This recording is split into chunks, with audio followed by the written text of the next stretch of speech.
Chiến tranh Triều Tiên 1950 đã bùng nổ như thế nào?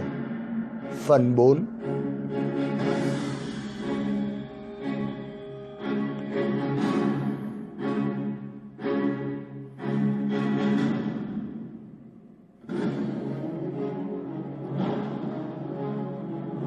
Từ khi quân giải phóng Triều Tiên tấn công xuống phía Nam đến Đại Điền, Đại Khâu rồi tới bờ sông Lạc Đông, tướng Bành Đức Hoài rất thấp thỏm và lo lắng. Ông đã mấy lần nghe được các đồng chí lãnh đạo cục và quân khu Tây Bắc nói bán đảo Triều Tiên hiện tại chia làm hai miền đối lập.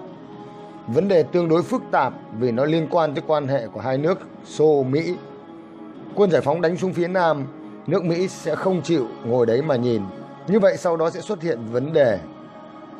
Nước ta cũng cần phải chuẩn bị. Bành Đức Hoài là nhà quân sự đã từng trải qua trăm trận đánh, dưới góc độ chiến lược quan sát kỹ lưỡng đã linh cảm thấy cuộc chiến Triều Tiên sẽ không thuận buồm xuôi gió, sẽ xuất hiện những vấn đề khó tưởng tượng. Cùng với số lượng lớn quân Mỹ và quân các nước ùn ùn kéo vào chi viện cho quân Lý Thừa Vãn, không quân Mỹ cũng điên cuồng oanh tạc các tuyến giao thông phía Bắc, khiến cho chiến trường Triều Tiên trở nên nguy khốn. Để bảo vệ an toàn biên giới, Trung Cộng đã di chuyển lực lượng mạnh đến đóng tại các vùng dễ cơ động sẵn sàng tham chiến. Ngày 9 tháng 9, Quân ủy Trung ương quyết định điều động binh đoàn số 9 do Tống Thời Luân chỉ huy đang ở Thượng Hải đến đóng dọc tuyến đường sắt Tân Phố. Đồng thời, điều binh đoàn 19 do Dương Đắc Chí chỉ huy đang đóng quân tại vùng Tây Bắc tới đóng quân dọc tuyến đường sắt Lũng Hải chờ lệnh. Để tùy cơ ứng biến, đây là thực thi kế sách cẩn tắc vô ưu, tức là cẩn thận thì không phải lo lắng. Giữa lúc Trung Quốc đang chuẩn bị tham chiến, ngày 15 tháng 9 năm 1950, Tổng tư lệnh Quân Liên Hiệp Quốc Michael Owen đã bí mật điều động lực lượng hải lục không quân thừa cơ quân giải phóng đang bị ngăn lại bên bờ sông Lạc Đông. Trong tình trạng giao thông tiếp viện từ hậu phương bị cắt đứt, ông ta đã đích thân chỉ huy khoảng 7 vạn quân dưới sự yểm trợ của 200 chiến hạm và 500 máy bay đổ bộ lên cảng Nhân Xuyên ở bờ biển Tây của Triều Tiên. Cùng với việc đổ bộ lên lục địa, tập đoàn quân thứ 8 của Mỹ dưới sự chỉ huy của tư lệnh Trung tướng Walker nhanh chóng tiến về Hán Thành, tức là Seoul, cắt rời tuyến giao thông về hậu phương và đánh thọc sườn quân giải phóng Triều Tiên. Đúng vào thời điểm này, 10 sư đoàn quân Nam Triều Tiên và quân Mỹ đóng ở bờ Nam sông Lạc Đông cũng bắt đầu tấn công ra Bắc để phối hợp với quân đổ bộ tạo thành thế gọng kìm, kẹp chặt quân giải phóng. Quân của Kim Nhiệt Thành trước sau đều có địch, đường tiếp tế bị cắt đứt, đã bị thương vong và tổn thất nghiêm trọng, bị ép vào đường hẻm bên sườn núi, rút lui ra Bắc, dốc toàn lực chạy tháo thân. Và lại tình thế vẫn ngày càng nguy ngập. Quân Mỹ sau khi đổ bộ thành công lên cảng Nhân Xuyên ngày 26 tháng 9 tiếp tục tấn công, chiếm lại Seoul. Khi ấy, Tổng thống Mỹ Truman chỉ thị cho Michael Owen phải ép người Nga hoặc người Trung Quốc không được tuyên bố ý đồ can thiệp vào Triều Tiên, hoặc trên thực tế không can thiệp. Ông có thể vượt qua vị tuyến 38, tiêu diệt quân giải phóng Triều Tiên. Chỉ thị của Truman thực tế là cho phép Michael Owen đưa quân xâm lược nước Cộng hòa Nhân dân Triều Tiên. Ngày 29 tháng 9, quân Liên Hợp Quốc và quân Nam Triều Tiên đã tiến sát vĩ tuyến số 38. Ngày 30 tháng 9, trong buổi lễ mừng Quốc khánh, một năm mừng Đại hội Đảng, Thủ tướng Chu Ân Lai đã có bài phát biểu nghiêm khắc cảnh cáo đế quốc Mỹ. Ông nói, nhân dân Trung Quốc có quan hệ mật thiết với nhân dân Triều Tiên đang bị xâm lược. Nhân dân Trung Quốc quyết không thể tha thứ cho bọn xâm lược ngoại quốc, càng không thể để bất kỳ tên đế quốc nào xâm lược vào nước láng giềng của mình mà mặc kệ. Cùng ngày, Chu Ân Lai đã mời đại sứ Ấn Độ tại Trung Quốc Paniga nhờ chính phủ Ấn Độ truyền đạt lời cảnh cáo tới nước Mỹ. Nếu Mỹ vượt qua vĩ tuyến 38, Trung Quốc sẽ xuất quân viện trợ Triều Tiên. Tuy vậy, Michael Owen vẫn coi thường lời cảnh cáo của phía Trung Quốc. Ông ta cho rằng cuộc nội chiến Trung Quốc vừa kết thúc, vết thương chiến tranh còn chưa lành, làm sao có thể xuất quân viện Triều và đánh nhau với quân Mỹ. Ông cho rằng lời cảnh cáo nghiêm khắc của Trung Quốc chẳng qua chỉ là cáo đội lút hùm, là thủ đoạn chính trị trên trường ngoại giao mà thôi. Ông ta huênh hoang tuyên bố nếu như Trung Quốc can thiệp trong vòng 2 tháng sau khi chiến sự nổ ra, lúc đó mới có ý nghĩa quyết định. Còn hiện tại chúng tôi không hề sợ họ can thiệp. Cùng ngày, với Thủ tướng Chu Ân Lai phát biểu lời cảnh cáo Mỹ, Bộ trưởng Quốc phòng Mỹ Schwarzenegger đã gửi điện cho Michael Noel. Chúng tôi cần nói để ông rõ, trong khi ông vượt qua vĩ tuyến 38 tiến về phía Bắc, bất kể về mặt chiến thuật hay chiến lược đều không hạn chế. Được sự ủy thác và cổ vũ của Tổng thống Truman và Bộ trưởng Schwarzenegger, Michael Noel lập tức chỉ huy quân cơ giới hóa cao độ tăng tốc áp sát vĩ tuyến 38. Mặc dù Triều Tiên đang ở vào thời điểm nguy kịch, tối ngày 30 tháng 9, Đại sứ quán Triều Tiên tại Trung Quốc vẫn long trọng mở tiệc chúc mừng Quốc khánh Trung Quốc.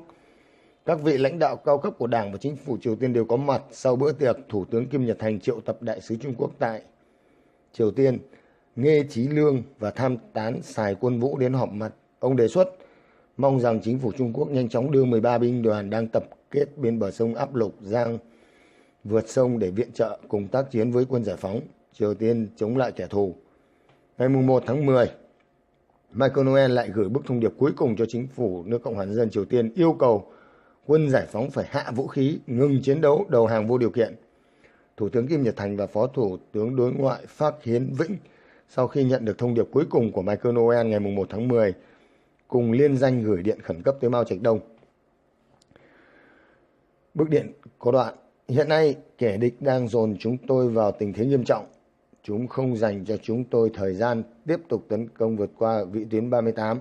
Nếu chỉ dựa vào sức mình, chúng tôi khó mà khắc phục được nguy cơ thất bại. Bởi vậy, chúng tôi thỉnh cầu Ngài hãy viện trợ đặc biệt cho chúng tôi trong tình trạng quân địch vượt vĩ tuyến 38, tiến công ra Bắc, giải phóng quân nhân dân Trung Quốc hãy nhanh chóng trực tiếp xuất quân cùng chúng tôi chiến đấu với kẻ thù.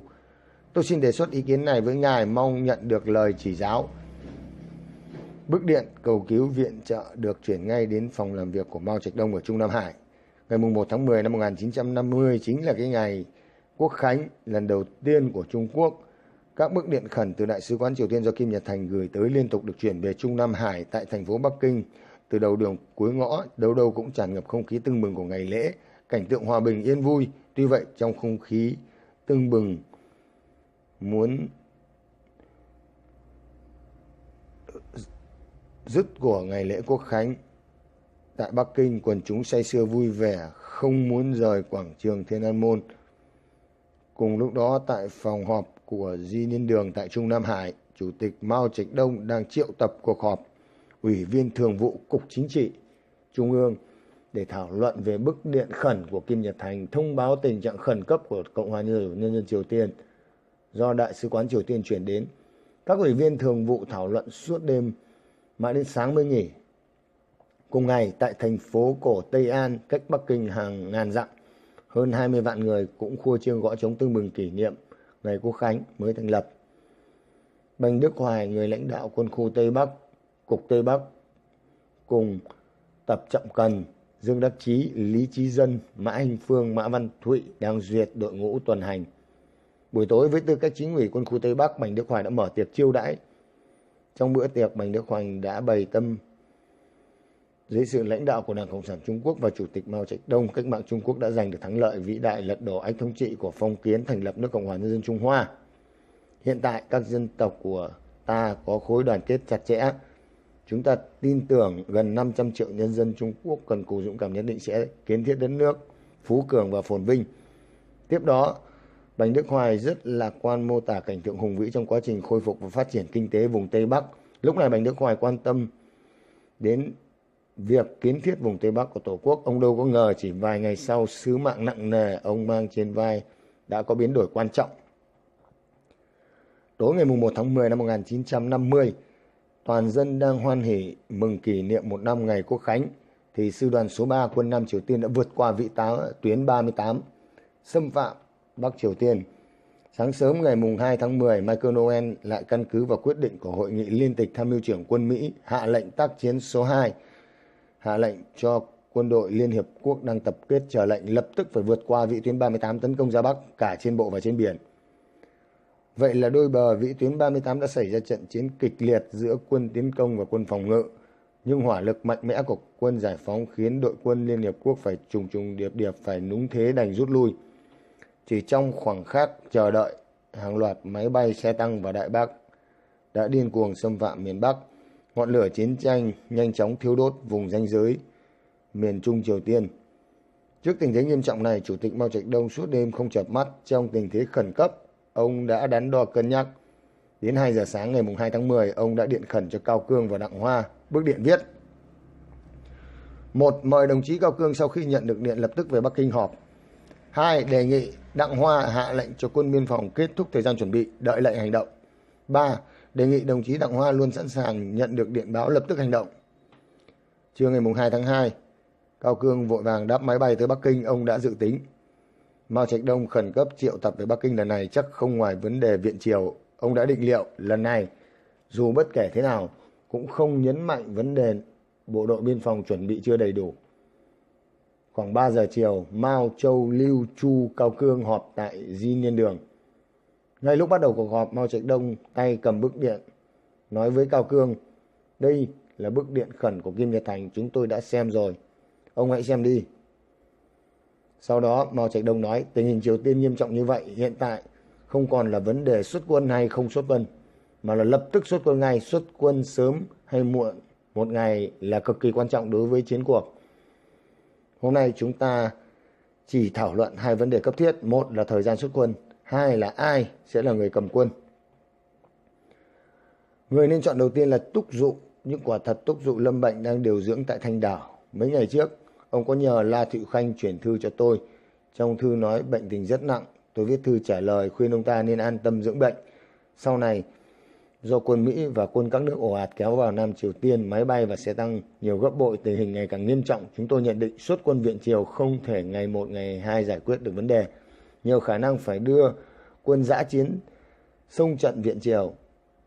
Do sự thay đổi này, mấy đồng chí trong thường vụ lại nghĩ đến Lâm Bưu sẽ cầm quân. Ai ngờ Lâm Bưu cho rằng nước ta vừa kết thúc chiến tranh, mọi mặt đều chưa hồi phục.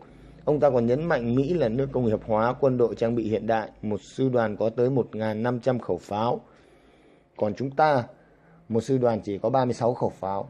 Quân Mỹ không có quân hạm đội mạnh, còn chúng ta chỉ vừa mới thành lập. Quân ta sang viện triều không có quân yểm trợ, hải quân chi viện. Ông ta cho rằng trong tình trạng trang thiết bị của ta vô cùng thiếu thốn, cứ cố tình xuất quân khác nào thiêu thân lao vào lửa, hậu quả khôn lường. Mao Trạch-đông rít mấy hơi thuốc rồi nói tiếp: trước đây đã có bao lần tôi nói chuyện với Lâm Bưu, tôi nói rõ vì sao ta cần xuất quân. Không xuất quân hậu quả sẽ ra sao, xuất quân có những thuận lợi gì trong đối sách với Mỹ. Nhưng Lâm Bưu nói ông ta thường mất ngủ, thân thể suy nhược, mắc lắm bệnh, lại sợ gió, sợ nắng, sợ âm thanh. Ái chà chà, ông ta mắc 3 thứ sợ ấy làm sao có thể cầm quân ra trận. Tình hình phát triển thực tế của cuộc chiến Triều Tiên khiến cho việc đưa quân viện trợ của Trung Quốc càng trở nên cấp thiết. Mối lo ngại về người cầm quân viện trợ của Mao Trạch-đông cũng ngày càng tăng. Sau nhiều đêm thao thức, ông nhớ đến Bành Đức Hoài. Mao Trạch-đông đã từng sống với Bành Đức Hoài hơn 20 năm. Ông biết chắc chắn rằng Bành Đức Hoài được mọi người công nhận giữ vững kỷ cương của Đảng, nguy hiểm không từ, dám dấn thân vào chỗ nguy nan, một tướng soái tài ba tung hoành ngang dọc. Cho nên ngày 2 tháng 10, khi hội nghị thường vụ thảo luận việc chọn người làm tư lệnh quân chí nguyện, Mao Trạch-đông đã nói xuất quân viện trợ là vô cùng khẩn cấp, song Lâm Bưu khiếu bệnh không đi. Tôi cho rằng ông Bành làm tổng tư lệnh là thích hợp nhất.